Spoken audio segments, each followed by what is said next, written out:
Hello everyone! Welcome to the Doomsday Film Festival. We're here to talk about video games as it relates to the Doomsday.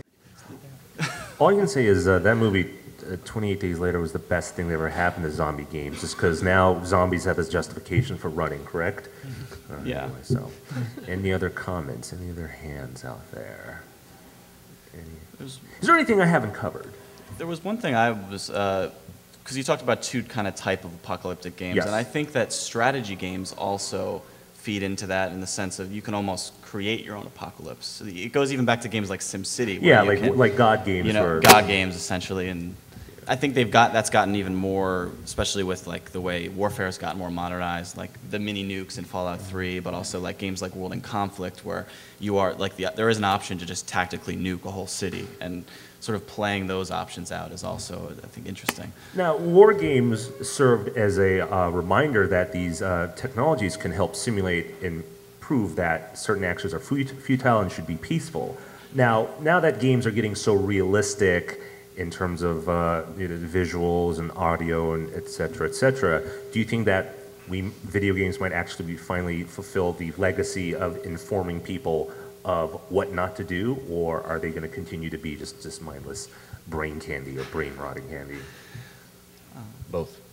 Yeah. But that's of course the easy way out. But that is to say that, video games are sort of as you described earlier, a way to escape reality on the one hand. But I do think that, and so this relates a little bit to my own research, is to say that, so strategy games, for instance, focus a lot on you build two armies and then you go, destroy the enemy's army some way or the other. A lot of what people are building for themselves, right? And so now I'm talking about modders and people that modify content for their own purposes. They create their own levels. What they do is they will inform it by with things from the daily news, right? So you have a whole legion of people that have strategy games between two armies, and then all of a sudden they make a map or a level that takes place in Iran.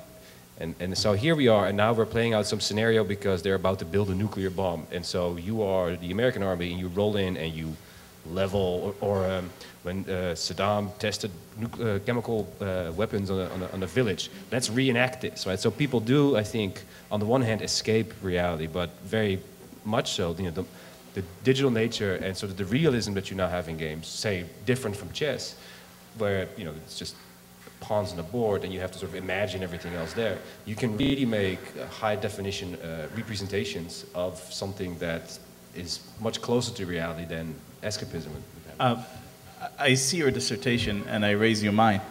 One of the things that I notice, and you're absolutely right about strategy games, but I'm only concerned with the sort of console games, which are, I think by far, right, the larger market. The more popular ones, And one of the things that my dissertation or my research looked at is the element of playtime versus story.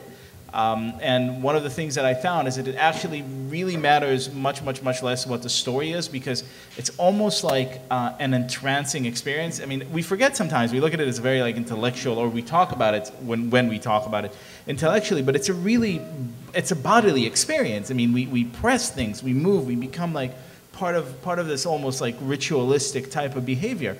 And I think one of the reasons that post-apocalyptic games fits so nicely into that module is because that is what we're expected to do. We're expected to shoot, run.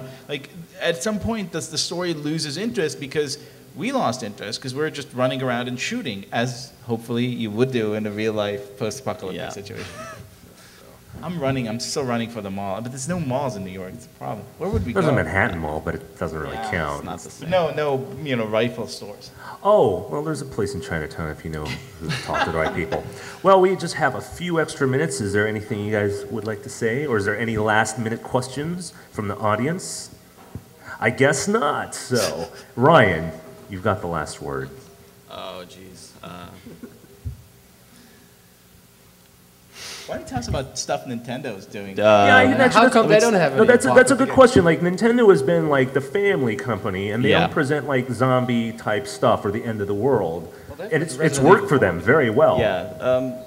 Well, that's what it. Well, yeah, because Resident Evil 4 was actually a GameCube exclusive at the That's first. true. Yeah. That and there's another great game, Eternal Darkness, which. But did it sell?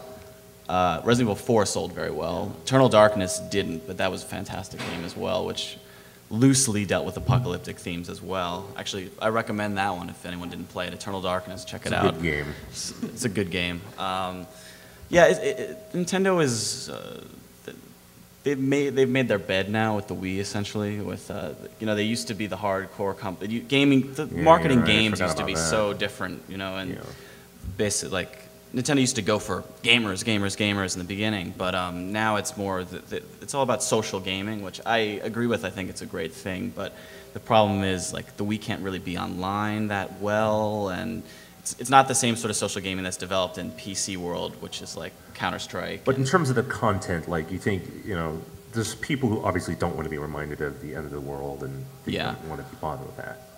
Yeah, I think it's definitely something that Nintendo internally is not producing games of that time. But I think they would love to have more third-party people doing that. But the problem is, most of the M-rated games that have come out in the past year haven't sold on the Wii either. I think Mad World was one of them, and there was another rated M game, and Cursed Mountain was one of them. And those games kind of just like fly in under the radar. Same with the DS. The GTA game that came out for the DS, didn't. It was re-released for the PSP. Although, as you mentioned, I mean, some of their friendlier, cartoonier, happier games do have these strong motifs. A lot of Mario games and Zelda games. Majora's Mask is totally apocalyptic. The moon is going to crash. You've got like, a day to do it. Yeah, and it's like Groundhog's Day. Like if you screw you have up, to it keep just constantly replaying scenarios itself. over and over again, and then when you do fail, it gives you a pretty gruesome. The cinematic is just. The moon crashes into the earth, and I forget, it's something very poetic is like the last line about failure. It's something like... Again, it's an example of death being like you get to know these people, and you know these people when they die. There's a personal element, whereas in like, again, Fallout, boom, everyone's dead, and like, all right, time to find out if there's any tins of dog food left available. So the whole Zelda series is like, it's constantly replaying the same scenario over and over again.